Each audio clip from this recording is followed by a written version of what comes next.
हे hi friends. कैसे हैं आप? मैं हूं आपका होस्ट अभिषेक।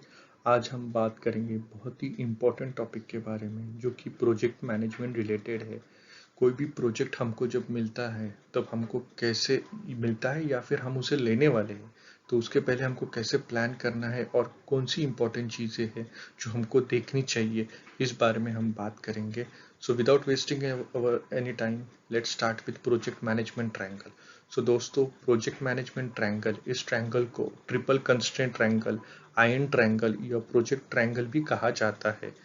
अभी इस ट्रायंगल से होता क्या है कि हम कोई भी प्रोजेक्ट बैक करने या फिर लेने जाते हैं तो उसकी जो क्वालिटी होती है वो इन तीन चीज़ों के ऊपर डिपेंडेंट रहती है। जैसे क्योंकि ये पैरामीटर्स डिफाइन करेंगे कि वो प्रोडक्ट की क्वालिटी कैसे रहेगी। So this is how we should deal with the project management triangle. दोस्तों, एक प्रोजेक्ट मैनेजर को हमेशा तीन चीजों के बीच में जगल करना पड़ सकता है या फिर उसको ट्रेड करना पड़ सकता है, that is cost, scope and time. So दोस्तों, let's talk about the first constraint, that is scope. So दोस्तों, scope is the thing that we get from the stakeholders के साथ मीटिंग्स होती है। जो भी स्टेक होल्डर्स होते हैं वो अपने रिक्वायरमेंट्स देते हैं और रिक्वायरमेंट देने के बाद हम लोग स्कोप डॉक्यूमेंट बनाते हैं। तो स्कोप डॉक्यूमेंट में भी हम अगर स्कोप मैनेज कर रहे हैं तो हमको देखना है कि हमको हाई प्रायोरिटी की चीज कौन सी है, मीडियम प्रायोरिटी की कौन सी है और लो प्रायोरिटी की कौन सी है। दोस्तों, उसी के साथ साथ we have to manage the expectation of the stakeholder also, and along with that you will always get change request also.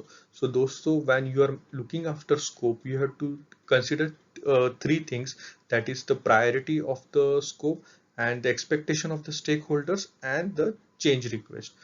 So this is what all about scope. Then let's come to time. So दोस्तों, the time के बारे में अगर हम बात करेंगे तो time ऐसा होता है कि टाइम को अगर हमको मॉनिटर करना है तो we need a work breakdown structure. So work breakdown structure में होता क्या है, हर एक टास्क को कितना एस्टिमेट्स उसके बारे में या एस्टिमेशन है वो अपने को समझता है। दोस्तों, एक ऐसी चीज है कि कोई भी प्रोजेक्ट बहुत सारे टास्क से बना रहता है। एक task one, task two, task three हम ऐसे कंप्लीट करते जाते हैं, वैसे एक जो सब टास्क कंप्लीट होने पे एक प्रोजेक्ट कंप्लीट होता है। सो दोस्तों, टू मैनेज टास्क और उसका कितना उसको रिसोर्सेस लगेंगे और टाइम लगेंगे, उसके लिए गैंट चार्ट एक गैंट चार्ट यूज किया जाता है।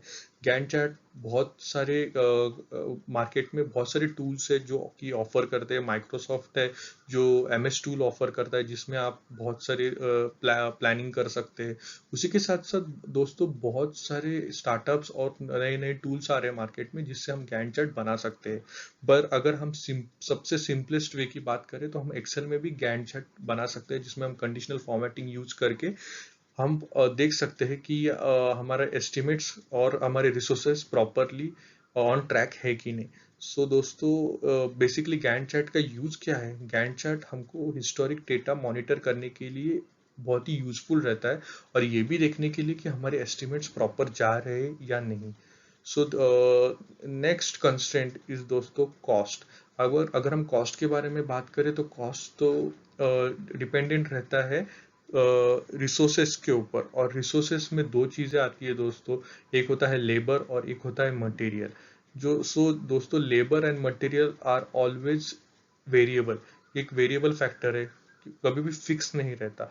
डिपेंडिंग अपॉन द रिक्वायरमेंट हमको उसको मैनेज करना रहता है। दोस्तों, इस प्रकार हमारे पास तीन कंस्ट्रेंट्स होते हैं क्वालिटी मैनेज करने के लिए। एक होता है स्कोप, एक होता है टाइम और एक होता है कॉस्ट। दोस्तों, कभी भी एक आइडियल सिचुएशन हम एक्सपेक्ट नहीं कर सकते कि आपको सब कुछ आपके पास टाइम भी होगा, आपके पास अच्छे कम कॉस्ट में आपको प्रोडक्ट भी मिल जाएगा और स्कोप भी आप सब कुछ कवर कर लोगे। So you have to compromise somewhere. आपको कभी स्कोप में कुछ कम फीचर्स मिल जाते हैं और कॉस्ट आपकी तो पर ये होता है कि कॉस्ट आपकी कम होती है और टाइम कम हो जाता है। तो ये कभी कभी ऐसा होता है, कभी कभी ऐसा होता है कि कॉस्ट आपकी बढ़ जाती है पर आपका टाइम कम हो जाता है और स्कोप में बहुत सारा कुछ कवर कर लेते हो। कभी कभी ऐसा होता है कि टाइम आपका बहुत बढ़ जाता है पर आपकी कॉस्ट मोस्टली वही रहती है और स्कोप भी आपका बहुत हद तक आपका बहुत सारी चीजें कवर कर पाते हो। सो दोस्तों, इन तीनों चीजों के बीच में आप एक प्रोजेक्ट मैनेजर को या फिर जो भी प्रोजेक्ट के लिए बात कर रहा है, आप उसके स्टेक होल्डर या क्लाइंट के साथ, तो उसको उसमें प्ले करना रहता है। सो दोस्तों, this is all about the project triangle. So next slide में मैं बताऊंगा कि कैसे कैसे वाटरफॉल मेथड में और अजाइल मेथोडोलॉजी में ये प्रोजेक्ट ट्रायंगल काम करता है। सो फ्रेंड्स, होता क्या है कि पहले वाटरफॉल मेथड यूज किया जाता था। वाटरफॉल मेथड की बात करें तो वाटरफॉल मेथड में क्लाइंट्स हमको रिक्वायरमेंट्स स्टार्ट में ही देता था और एंड में प्रोडक्ट बनने के बाद फिर हमसे प्रोडक्ट लेता था। ऐसा प्रोसीजर होता था, तो सब रिक्वायरमेंट्स पहले से ही पता चलती थी। तो उसके लिए ये जो हम प्रोजेक्ट मैनेजमेंट ट्रायंगल देखते हैं, वो उसके लिए बहुत हद तक ठीक था। क्योंकि और उसमें क्या होता था, वाटरफॉल मेथड में होता क्या था कि स्कोप हमेशा फिक्स रहता था और चेंज रिसोर्सेस और टाइम होते थे। और उसका एस्टिमेशन दिया जाता था। स्कोप हमेशा क्लाइंट स्टार्ट में ही देता था। अभी क्या हुआ, अजाइल मेथोडोलॉजी आई है। अजाइल मेथोडोलॉजी में ये जो प्रोजेक्ट ट्रायंगल है उल्टा हो जाता है। होता क्या है, उसमें फिक्स रहता है रिसोर्सेस और टाइम, और जो आपका स्कोप होता है वो कंटिन्यूसली वेरी होता जाता है। सो दोस्तों, हमको बेसिकली ये समझना है कि प्रोजेक्ट कोई भी हमारे पास आ रहा है वो वाटरफॉल मेथोडोलॉजी के ऊपर है या अजाइल मेथोडोलॉजी के ऊपर है।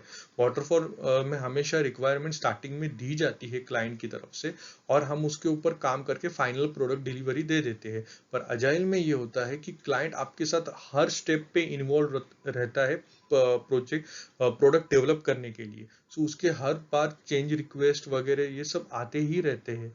तो इसमें आप क्लाइंट आपके साथ कंटिन्यूसली कम्युनिकेट करेगा और फाइनल प्रोडक्ट बनने तक वो मॉनिटर भी करता रहेगा। सो ये बेसिकली ये दो डिफरेंस है वाटरफॉल और अजाइल में। सो इसीलिए आप यहाँ जैसे कि आप देख रहे हो, वाटरफॉल में ट्रायंगल जैसे नॉर्मल उसका स्ट्रक्चर है उसी फॉर्मेट में रहता है, जबकि अजाइल में वो उल्टा हो जाता है। सो दोस्तों, this is what I can share the information about the project triangle, and I hope this is very much useful for you. So दोस्तों, I hope you have like this video. So दोस्तों, मेरी channel को support करने के लिए इस channel को subscribe कीजिए, चैनल को वीडियोस को लाइक कीजिए और ज़्यादा से ज़्यादा इस वीडियोस को शेयर कीजिए। आप बेल नोटिफिकेशन के लिए बेल आइकॉन को क्लिक कीजिए ताकि फ्यूचर में आपको वीडियो अपडेट्स आते रहेंगे। दोस्तों, मैं काफ़ी सारे इंटरेस्टिंग वीडियोस बनाता हूँ और ये आपके लिए काफ़ी इंफॉर्मेशन आपके ये काम आ सकती है। सो दोस्तों, होप सो आपको ये वीडियो पसंद आया होगा। जय Hind, have a nice day.